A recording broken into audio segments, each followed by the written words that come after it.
I am the light of the world. Whoever follows me will never walk in darkness, but will have the light of life. I am the bread of life. He who comes to me will never go hungry, and he who believes in me will never be thirsty. I am the gate. Whoever enters through me will be saved. He will come in and go out and find pasture. I am the good shepherd. The good shepherd lays down his life for his sheep. I am the resurrection and the life. He who believes in me will live, even though he dies. I am the vine. You are the branches. If a man remains in me and I in him, he will bear much fruit. Apart from me, you can do nothing. I am the way, the truth, and the life. No one comes to the Father except through me. You must know first that I have never been a religious man. Oh, sure, I have paid my respects to the Roman gods, never to the Jewish God. But I always felt that it was hard work and toil that built a farm. Where, I used to say, was God when I built my house? Did he hammer a nail? Did he fit the wood in place? And when I planted my farm, when I sowed and when I reaped, where was he then? I figured gods were for the weak, those who needed an excuse for their own failures. Me, I'd rather work hard. And I raised my sons Rufus and Alexander the same way. Hard work, I tell them, is what feeds the family. Hard work is what provides the shelter. The man who doesn't work hard is no better than the one who destroys. Don't be weak, I tell them. The strong will always win over the weak. Don't give in to anybody or anything, whether it be the hard, dry soil that makes a farmer's nightmare or the person who, well, that's what I tell them. My sons and I were farming when we ran out of some needed supplies. I thought about waiting to get them for a day or two as they weren't urgent so that I wouldn't lose a whole day of farming, when I remembered that on the Sabbath the Jews would be closing their shops and many of the Romans too. So, around mid-morning, I decided to head into town and left my two sons to farm for the day. I walked for about an hour, taking the necessary detour around Golgotha. When I got to the city proper, I noticed the huge crowds of people, which I assumed to be the Jews coming into the holy city for their annual religious festivals. But as I looked, I realized something else was happening, a crucifixion.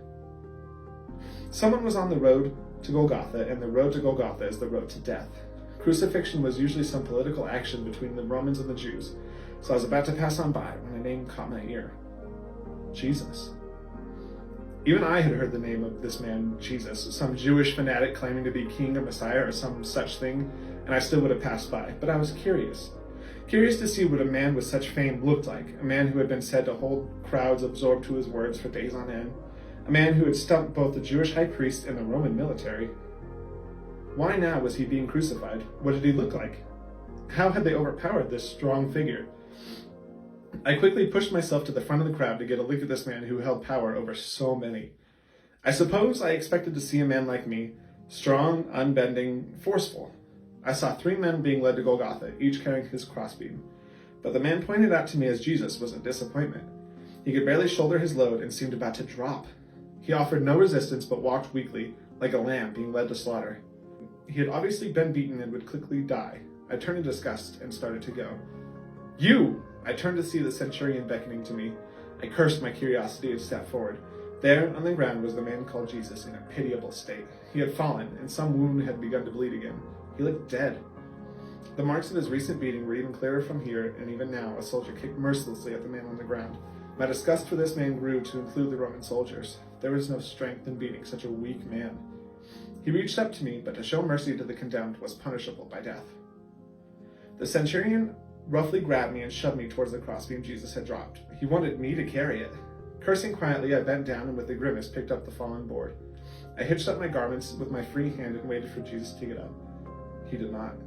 Perhaps, I thought, this man is already dead, and I can get my supplies and go home after all. But the centurion reached down and yanked the hapless man to his feet. As Jesus stumbled to his feet, his eyes looked into mine, and there in that weak, fallen man, I saw something so strong that I had to turn away. The horseman started forward again as slowly as possible. I followed behind Jesus. This bleeding Jew was close to total exhaustion. He could barely lift his feet. As we walked, my disgust grew greater and greater. This man, Messiah, who required a farmer to carry his cross to his death, was not how a man should die. The people continued to line the street, and many peeked around to read the signs which stated the criminal's crimes. The 2 other men I saw had both been condemned for political crimes, but what had this man Jesus done?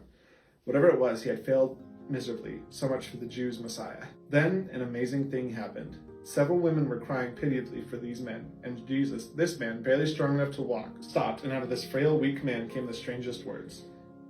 Daughters of Jerusalem, do not weep for me. Weep for yourselves and your children. For mark my words, a time is coming when people will say how blessed the barren are. They will actually cry out to the mountains, fall upon us, and to the hills, bury us. Yes, if this is done to greenwood, what must be the fate of the dry? I began to reevaluate this man, and again, when the women offered him a drink intended to ease his pain, to dull his senses, he refused it. There was a nobility in his refusing to be drugged, but a strangeness too, almost as if he wished to know the full extent of his suffering.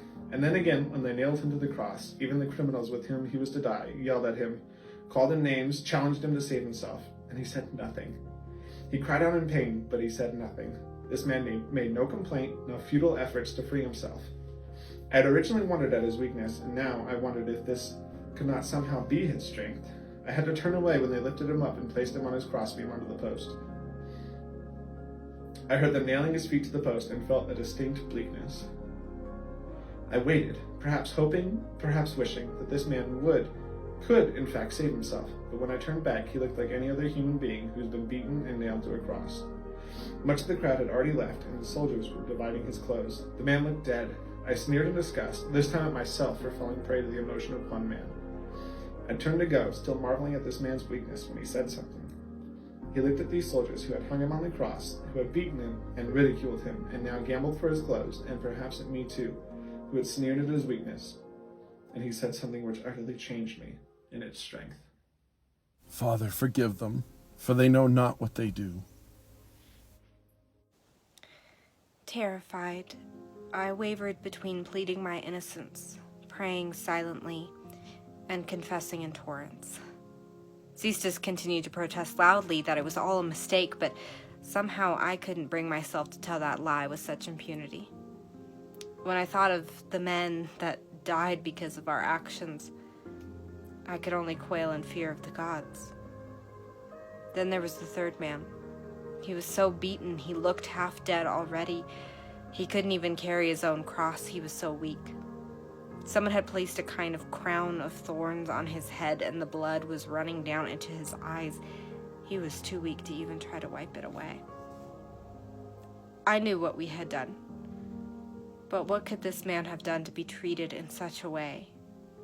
I stood miserably by, horrified, but unable to look away when they began to crucify him. I knew I was next. The executioner wore an apron with pockets.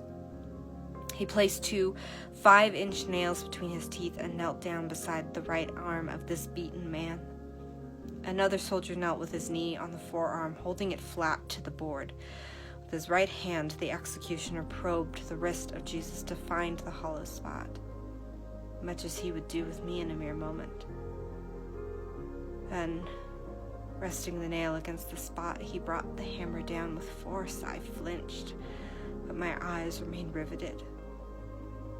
The executioner jumped across the body to the other wrist. Finally, I wrenched my eyes away and sobbed as I heard the hammer strike the nail. I didn't want to die. When I looked back, they were raising the man by the nails in his wrist until his feet left the ground.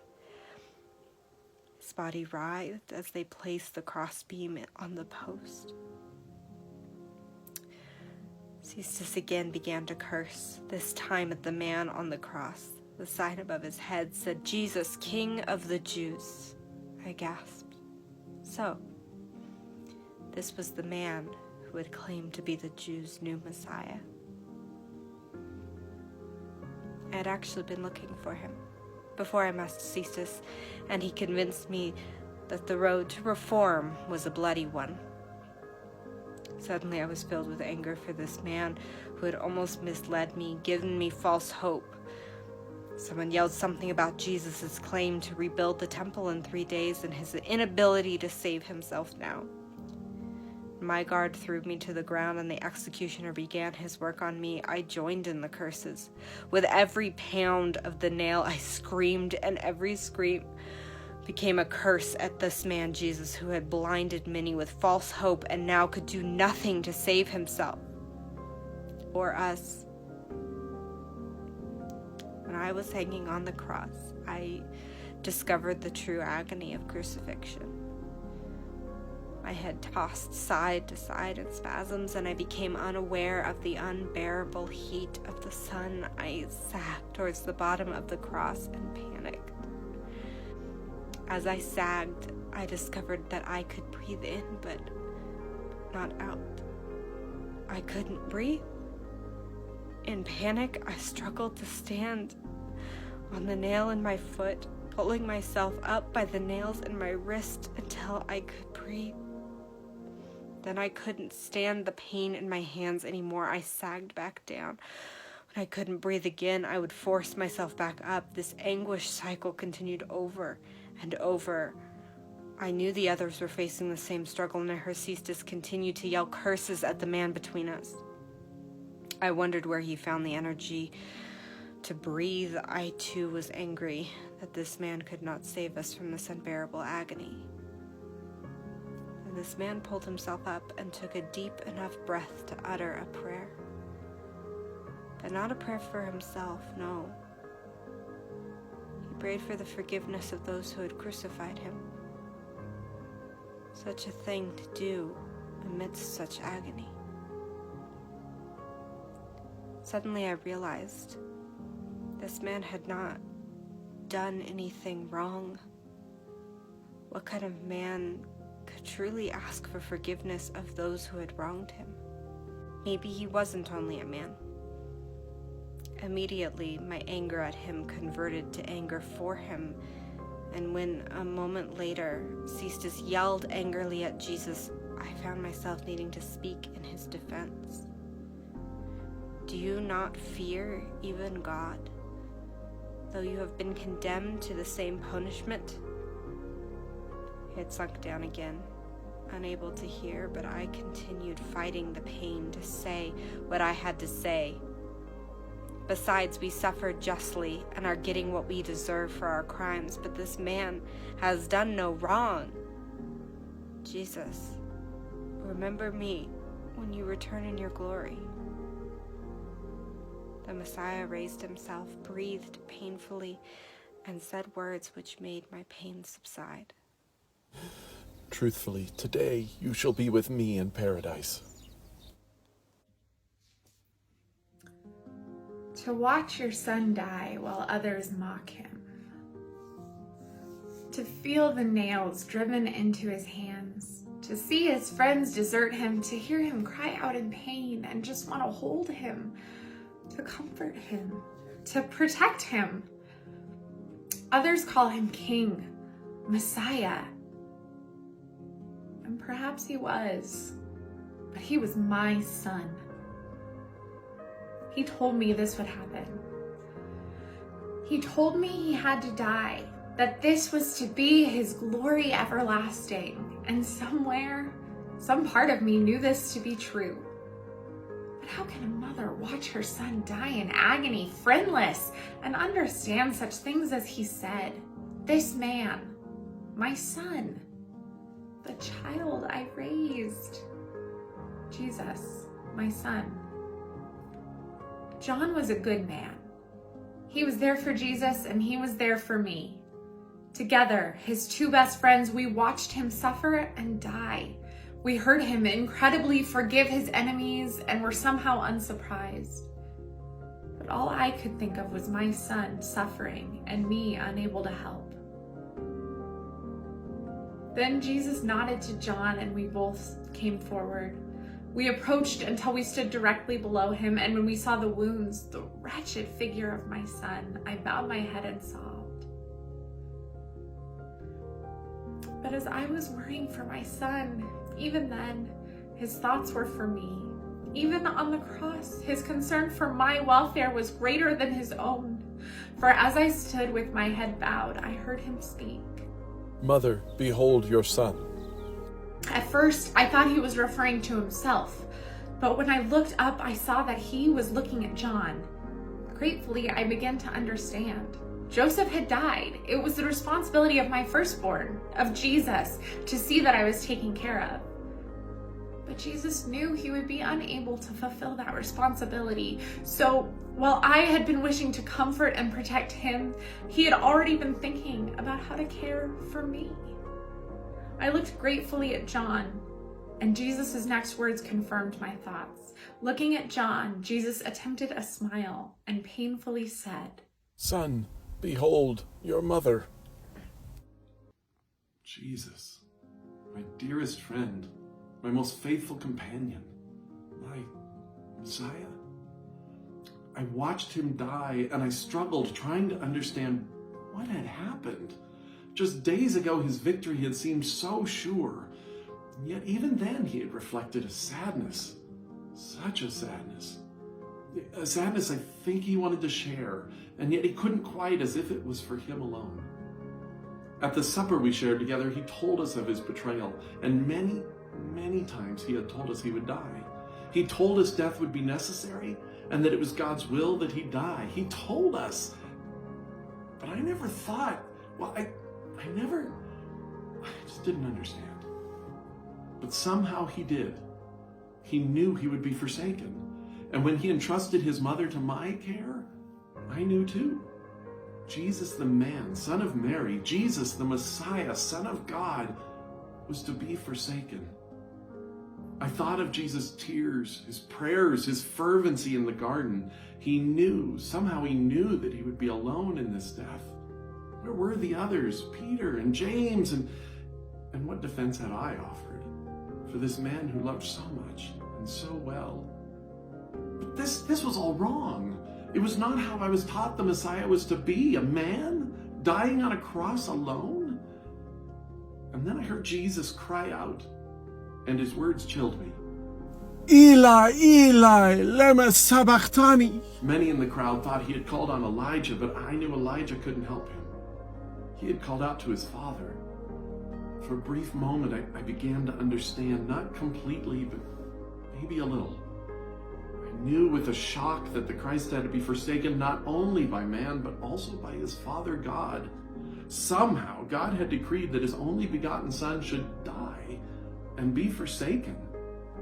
My mind was in a swirl. I couldn't understand how this could be, or even why. But I knew the psalm that Jesus had cried out in Aramaic, and I cried in my understanding. My God, why have you forsaken me? Only God can cast out demons.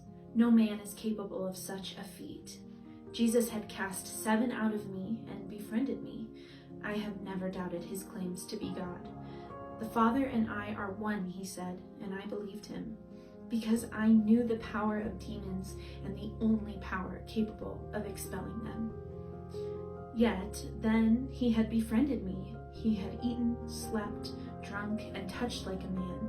And now, as I watched him on the cross, somehow it seemed important to know. Did he suffer like a man? I wondered, could he die like a man? I loved him. I truly loved him. He was God, but was he man? And as he spoke his next words, spoken in the frailty of his being, I knew he was both. I thirst. The crowd had mostly gone. The curiosity seekers who flocked to see who was being executed rarely stayed once the suffering actually began. Only those with some connections, some personal reason to stay remained, and there were few of those. I stayed, separate and apart from those few who did remain. I watched with an extreme heaviness in my heart. I probably should not have even been there.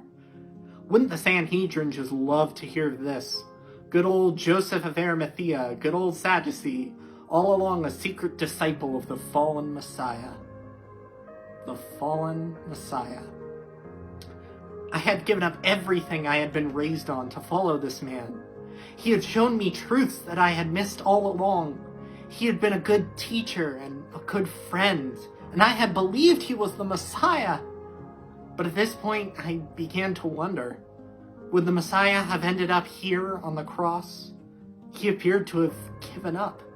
Did he still hold to his claims? Did he still claim to be the Son of God?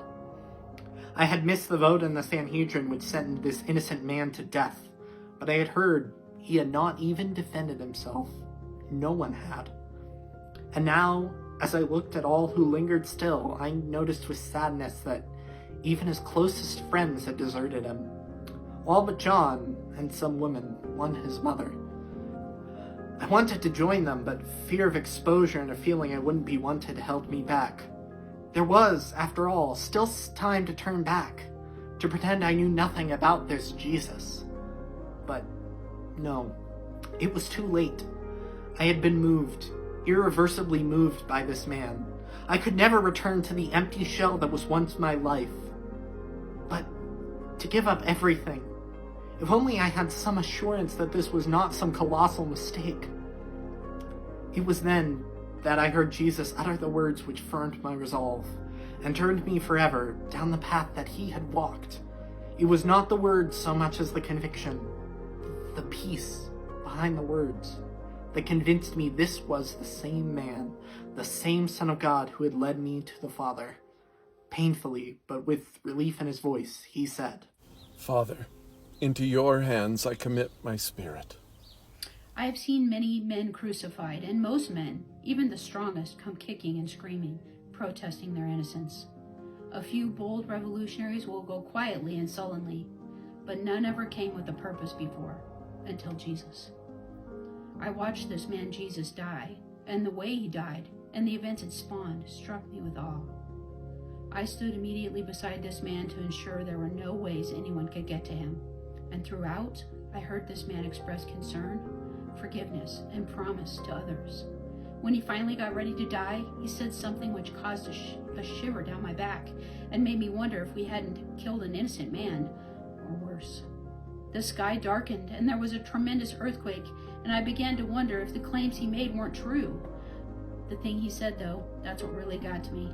And the way that he said it, with finality and satisfaction, almost as if he'd accomplished something rather than just die on the cross. He said, It is finished.